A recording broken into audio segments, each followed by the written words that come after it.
कसा भ्रष्टाचार संपवणार आहेत, क्योंकि जितना बड़ा भ्रष्टाचारी उतनी बड़ी भाजप में उसकी एंट्री, यही मोदी की गॅरंटी। तर ते भ्रष्टाचार कसा काय संपवतील?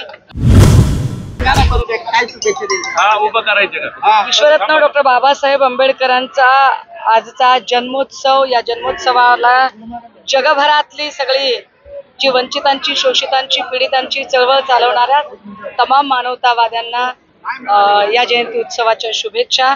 आणि भारतात एवढी मोठी निवडणूक चालू आहे आणि निवडणुकीच्या काळात ही जयंती येते।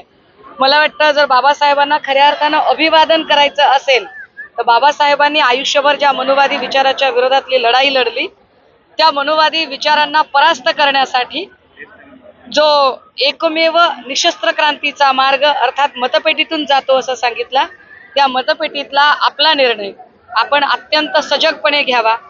कुठेही मतविभाजन होऊन त्याचा फायदा मनोवाद्यांना होऊ नये याची काळजी प्रत्येक मानवतावादी कार्यकर्ता घेईल, संविधानवादी कार्यकर्ता घेईल अशी अपेक्षा आहे। काही राज्यात कायदा सुव्यवस्था पुन्हा बिघडली, अभिनेता सलमान खानच्या घरासमोर गोळीबार झाल्याची घटना समोर येते। दादा, सेलिब्रिटींच्या घरासमोरच्या घटना येत आहेत हे गंभीर आहेच आहे, परंतु गावखेड्यात रोज माय माऊल्यांना विवस्त्र धिंड काढल्या जात आहेत, माय माऊल्यांच्या आबरूंचे धिंडवडे निघत आहेत। कित्येक ठिकाणी शाळा कॉलेजातल्या ज्या आमच्या पोरीबाळी आहेत त्या सुरक्षित नाहीयेत। एकूण सगळीकडचं आणि करोडो रुपयांचा, हजारो करोडो रुपयांचा ड्रग सापडला तरी सन्मान्य गृहमंत्री मात्र नेक्सस बाहेर काढणारे असंच वर्षभरापासून सांगतायत। वर्षभरापासून तो कुठलाही नेक्सस बाहेर निघत नाही। हे पुन्हा मला आजच्या दिवशी जरा चांगलं बोलायची इच्छा आहे, परंतु सर्वार्थाने नापास झालेल्या गृहमंत्र्यांच्या बद्दल पुन्हा नव्याने शंख काय करावा?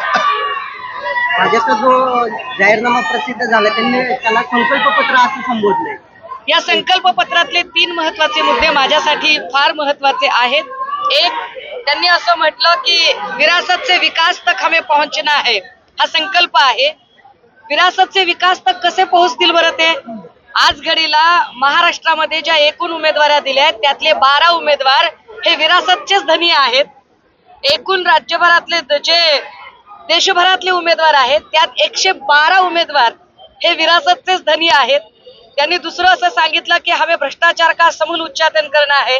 कसा भ्रष्टाचार संपवणार आहेत, क्योंकि जितना बड़ा भ्रष्टाचारी उतनी बड़ी भाजप में उसकी एंट्री, यही मोदी की गॅरंटी। तर ते भ्रष्टाचार कसा काय संपवतील हा फार महत्वाचा मुद्दा आहे।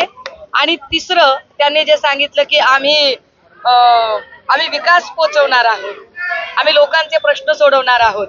आधी मागे त्यांनी जे संकल्प केले होते 15 लाखाचा असेल, समुद्रातल्या शिवस्मारकाचा असेल, इंदू मिलचा असेल, कारण आजच्या दिवशी आमच्यासाठी तेही महत्वाचं आहे। ह्या सगळ्या संकल्पांचं काय झालं त्याची उत्तरं आधी त्यांनी द्यावीत। 2 करोड बेरोजगारांना जे रोजगार देणार होते त्याचं काय झालं, ते महागाई कमी करणार होते त्याचं काय झालं, याची उत्तरं आधी मोदीजी आणि मोदीजींच्या तमाम भक्तुल्यांनी द्यावीत आणि मग पुढे संकल्प सभेवरती बोलावं, संकल्पपत्रावर बोलावं। Okay, thank you. देश विदेशातील प्रत्येक घडामोडींचे लाईव्ह अपडेट मिळवण्यासाठी आता साम टीव्हीच्या सर्व सोशल मीडिया प्लॅटफॉर्मला लाईक, फॉलो आणि सबस्क्राईब करा। तसंच सर्व नोटिफिकेशनसाठी बेल आयकॉन प्रेस करायला विसरू नका।